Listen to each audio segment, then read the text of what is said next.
Well, hello and welcome back to Inner Work with MaryAnn Walker. I am your host, MaryAnn Walker, and I help recovering people pleasers identify and overcome their hidden fears. And that's what we're going to be talking about today is the fear of abandonment. This is going to be a two-part series, and so today we'll be talking about why a fear of abandonment develops, how it shows up, as well as the cost of these patterns.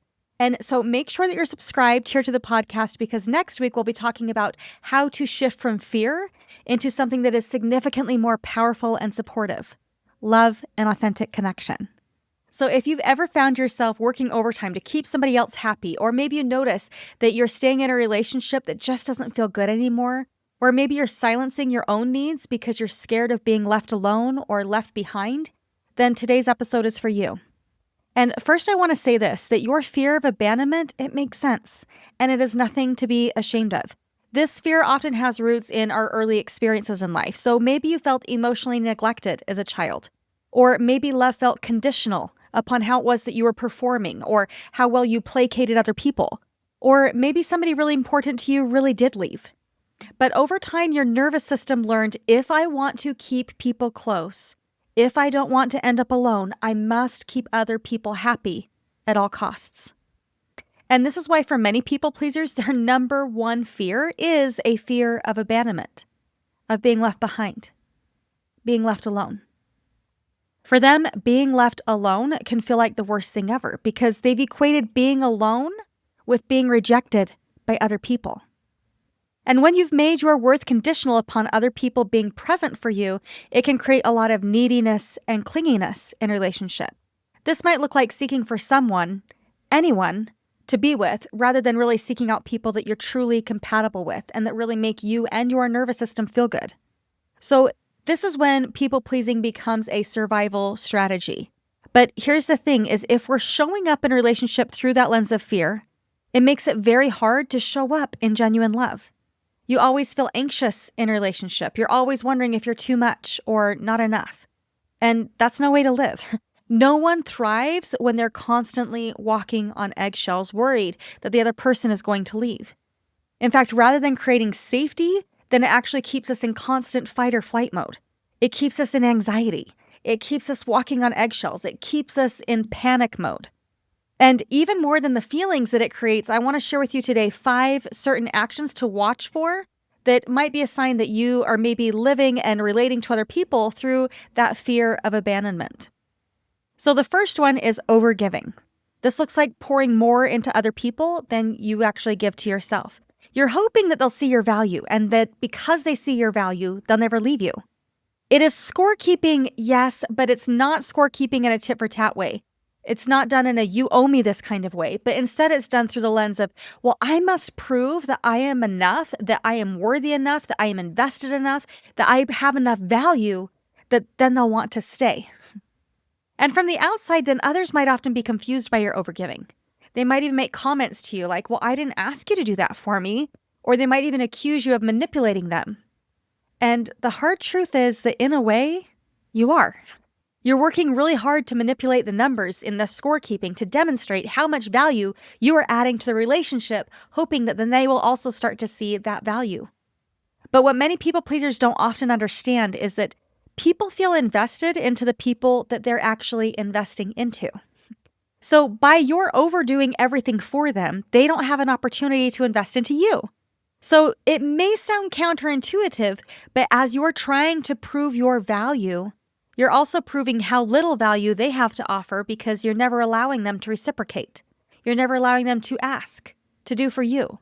And so this overgiving, it not only creates further imbalance in a relationship, but it also creates burnout and resentment for you when your kind acts aren't reciprocated. All right, number 2, avoiding conflict.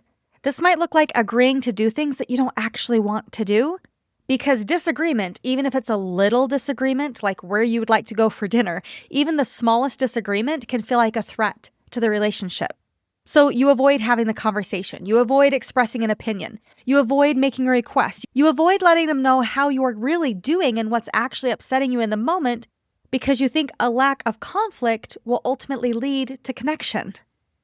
But the thing is, authenticity is what actually leads to connection. And you aren't currently being authentic. You aren't actually being authentic when your whole goal is just to avoid conflict. You aren't letting them know what's bothering you. You aren't being your authentic self. You aren't being real in relationship. And so then you might actually end up feeling even more disconnected and unseen in a relationship because you aren't allowing the real you to be seen. So essentially, instead of loving you for you, the other person, if they are in love with you, they're in love with the masked version of you.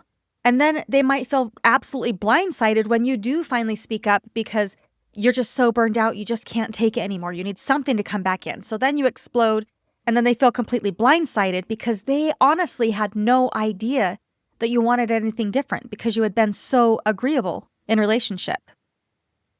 All right, number 3, taking responsibility for other people's emotions. Simply because somebody else is upset, you may feel like it is your job to fix it for them before they walk away. This is where you feel like you're walking on eggshells. This is hyper diligence in relationship. It is constantly working to be attuned to the other person's emotional needs, constantly trying to predict and soothe preemptively their emotions or any potential emotion that they might have.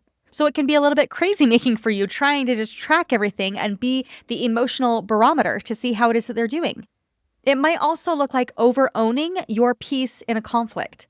So you're saying, oh, I'm sorry, I shouldn't have done this to upset you. And so, yes, you may have a part in the conflict to own. But all conflict is co-created. And so rather than asking for mutual accountability in this co-created conflict, then you might end up just taking the fall. You've now become the fall guy. You're attempting to spare the other person from having to experience any of the discomfort that comes from just being accountable for their actions. And you're hoping that by doing this, that it will inspire them to change. But the truth is that people rarely change when there's no accountability. And so the cycle continues. All right, number 4, staying too long in unhealthy relationships. You may find that you're staying in an unhealthy, imbalanced, or even toxic relationship because for you, the pain of being alone feels scarier than the pain of staying. And this is when people tend to tell themselves that, oh, you know what, those red flags, they're eventually going to turn green. Or at the very least, they'll eventually turn pink. It's not going to be that big of a deal, right? So instead of actually seeing the red flags and adjusting who it is that they choose to invest into, they actually see those red flags and use that as a signal that, oh, it's time for me to double down on my efforts. I need to commit more to this relationship. They become even more dedicated, more devoted, more forgiving. And they do all of this in an effort to make the other person stay. And so now they're taking on more responsibility in a relationship, thinking that the other person will eventually change, but they rarely do. When people show you who they are, believe them. Stop committing to someone who is waving all of the red flags and hoping that they will change. If you aren't seeing signs of growth and change before commitment, then you might actually be communicating to them through your love and devotion that they don't have to change. This is okay for me. We show people how it is that we want to be treated through the actions and behaviors that we're willing to tolerate. So by you choosing to continue to forgive and be okay with this red flag behavior, you're actually teaching them that it's okay. You don't have to change. This is okay with me, which leads to further disappointment and disconnect in relationship. All right, and number 5, downplaying your needs. Because you have the fear that asking for too much, whatever that means, could push other people away, then you really work yourself to the bone. You relax or completely erase your boundaries. You let them walk all over you without telling them what it is that you need in order to make the relationship sustainable for you. You keep thinking that, well, if I don't have any needs in a relationship, if I can just make the relationship easy and more accommodating for them, then they'll choose to stay just because it's so easy to be with me. But more often than not, you minimizing your own needs is going to teach them that it's okay for them to also minimize your needs. They're going to tell themselves that, oh, well, hey, it seems like they can handle it on their own because, well, you always do. And so then you start to feel invisible. You want them to show up for you in the way that you're showing up for them, but you aren't being willing to put yourself out there and tell them what it is that you need. And as you downplay your needs and played up their needs in an effort to prove your love, the only thing that you actually proved was your usefulness. And that leaves you feeling lonelier than ever. Now, these patterns of behavior, they really can create the illusion of connection. I mean, you're there for them, right? But the truth is that these actions then they create connection built on fear. It's not built on authenticity, it's not built on love. And it creates even more imbalance in relationships. It creates needy relationships. It creates caretaking relationships. And I cannot tell you how many people I have coached where they feel like they are the caretaker in their relationship and they don't like it. It doesn't feel good. They think that, well, if I can just show them how well I take care of them, then they'll start to take care of me. But that's not how it works. Again, it's that red flag thing. When you see the red flags, believe when they tell you who it is that they are. Too many people pleasers, they equate being needed with being loved. And they equate proximity to connection. But what if you didn't need to prove your usefulness to experience connection? What if you didn't need to downplay your needs in order to have your needs met? What if you could have a relationship that offered more than the bare minimum? I know you. I know how much you invest in other people. I know how much you accommodate them. I know how amazingly you show up for other people. I know how forgiving you are, how accepting, how incredible you are. And you are worthy of so much more than the bare minimum. And you know what? This might not have been your experience yet, but one day you're going to start to see that being alone isn't the scariest thing. In fact, being alone isn't as scary as being with somebody that doesn't truly love and care for you. Now, the behaviors that we talked about today, they really come from your survival instincts. The part of you that's afraid of being kicked out of the cave, kicked out of the tribe, left alone to the wolves in the wilderness with nobody else there to protect you. And of course, the thought of that in your nervous system especially, it's going to make you feel very vulnerable and afraid. But guess what? We no longer live in caves. And you actually have more resources now than ever before in the history of humanity. Not just by way of access to food, shelter, and water, but you also have community at your fingertips. You can talk to people on the other side of the world in real time.